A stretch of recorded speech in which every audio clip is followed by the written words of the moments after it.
கடவுளுக்காக ஏதாவது செய்யணும் அப்படின்னு சொல்லி நம்ம ரொம்ப ஆசையா இருப்போம். அதுக்காக முயற்சிகளும் எடுத்துட்டு இருப்போம். ஆனா, வேதாகமம் சொல்றபடி செய்றதுக்கு நாம தயாரா இருக்கோமா?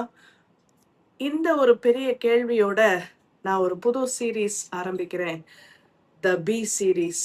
இருங்கள் அப்படின்னு வேதாகமம் எதெல்லாம் நமக்கு சொல்லி தருதோ, அத நம்ம தொடர்ச்சியா தினமும் தியானிக்கலாம்.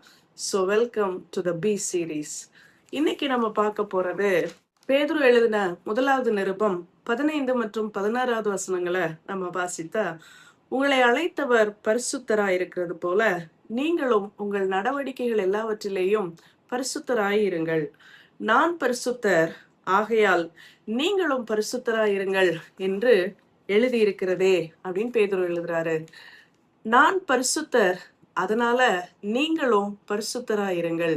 நம்ம பி சீரீஸ்ல முதலாவதே பி ஹோலி, பரிசுத்தராயிருங்கள் என்கிற அந்த அழைப்போடு துவங்கினால் நலமாயிருக்கும் என்று நான் நம்புறேன். யாத்ராகமம் 40ல நம்ம பார்க்கிறோம், பலி செலுத்துவதற்குரிய எல்லாவற்றையும் பரிசுத்தப்படுத்தன்னு சொல்லி ஆண்டவர் மோசேக்கு கட்டளை தர்றதை பார்க்கலாம். ஆமா, நான் பரிசுத்தர், ஆகையால் அதனால நீங்களும் பரிசுத்தராயிருங்கள்னு ஆண்டவர் சொல்ற கட்டளை என்னன்னா, நாம் வேறு பிரிக்கப்பட்டவர்கள்.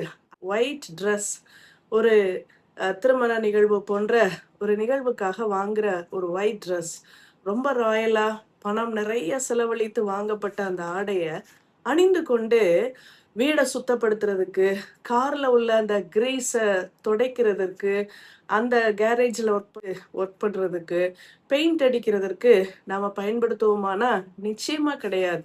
ஏன்னா அந்த அவுட்ஃபிட், அந்த போடுகிற அந்த ஆடை எப்படி மேன்மையானது, அது மகிமையான ஈவெண்ட்டுக்கு, முக்கியமான ஒரு குளோரியஸ் அக்கேஷனுக்கு தான் போடணும்னு நம்ம வச்சிருக்கோமோ, அது போலதான் இந்த பரிசுத்தம் என்கிற ஒரு காரியம்.